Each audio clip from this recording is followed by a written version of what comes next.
ஏசாயின் புஸ்தகம் 28:26 அவருடைய தேவன் அவனை நன்றாய் போதித்து. எப்படி போதிப்பாரா நமக்கு?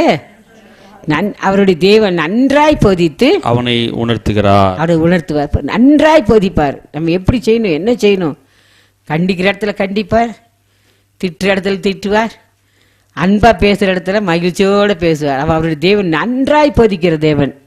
என்ன செய்யணும், நமக்கு எப்படி செய்யணும் அப்படின்னு அவருக்கு தான் தெரியும். நல்லா சிச்சிப்பாரு, நம்மளை போதிப்பார், நம்மளோட பேசுவார், மகிழ்ச்சியாக பேசுவார், நம்மளை ஆற்றி தேற்றி ஆறுதல் படுத்துவார். ஹல்லேலூயா. அதுதான் நம்முடைய தேவன். அதனால அபிஷேகத்தை பெற்றுக்கொள்ள வேண்டும். அதான் ஆண்டு சொல், நானே நல்ல மேய்ப்பன், ஆடுகளுக்காக ஜீவனை கொடுக்கிறேன். ஜீவனை கொடுத்து முதல்ல நம்ம என்ன நடத்துறாரு? ஒரு மந்தை நடத்துற போல நம்ம நடத்துறாரு. ஹல்லேலூயா. தன் ஆடுகளை மந்தை நடத்துற போல நம்ம நடத்துறாரு. பத்திரமாய் நடத்துகிற தேவன். மூன்றாவதாக நமக்கு என்ன நித்தியஜீவனை கொடுத்து நம்ம அவரோடு கூட ஆளுகை செய்வோம். ஹல்லேலூயா. நான்காவதாக பசுத்தாவின் அபிஷேகத்தை நம்ம தந்து நன்றாய் போதிக்கிற தேவன். எல்லாத்தையும் அறிந்து கொள்ள முடியும். கர்த்தரை போல போதிக்க முடியாது யாராலையும். அப்படி போதித்து நம்ம நடத்துவார். ஹல்லேலூயா. அபிஷேகத்தை முழுமையாக பெற்றுக்கொள்ள வேண்டும். நம்ம பெற்றுக்கொள்ள கீழே விடுறதுக்காவையோ கை தட்டுறதுக்காவையோ அதுக்கு மாத்திரல, நன்றாய் போதிக்கிற தேவன். நம்ம ஆண்டவர்கிட்ட பரிசுத்த ஆவியின் அபிஷேகத்தை பெற்றுக்கொள்ள வேண்டும். ஹல்லேலூயா, ஹல்லேலூயா.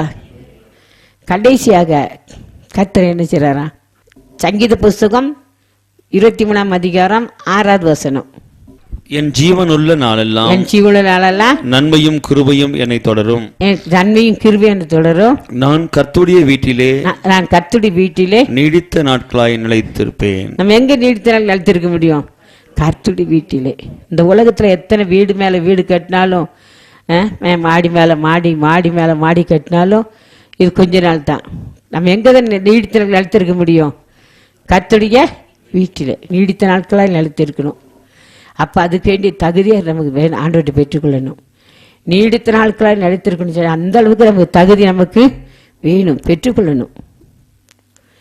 கர்த்தர்கிட்ட கேட்கணும், ஆண்டவரே உங்கள் வீட்டில் நீடித்த நாட்களாக நிலைத்திருக்கணும். நம்ம குடியிருப்பு எங்கே தான் இருக்குது? பிலிப்பியர் 3:20 நம்முடைய குடியிருப்போ பரலோகத்தில் இருக்குது. நம்முடைய குடியிருப்பு எங்கே தான் இருக்குது? பரலோகத்தில் இருக்குது. இந்த உலகம் நம்ம சொந்தமானது இல்லை. உலகத்தின் வேஷம்னாலும் என்ன செஞ்சிடும்? மாறி போயிடும். கர்த்தருடைய வீட்டில் தான் நீடித்த நாட்கள் எழுத்திருப்போம். அங்கே தான் நீடித்த நாட்கள் எழுத்திருப்போம். அதற்கு இங்கேயே நம்ம என்ன செய்யணும்? கர்த்தர்கிட்ட ஒவ்வொரு நாளும் கேட்டு கேட்டு கேட்டு கேட்டு கேட்டு பெற்றுக்கொள்ளணும்.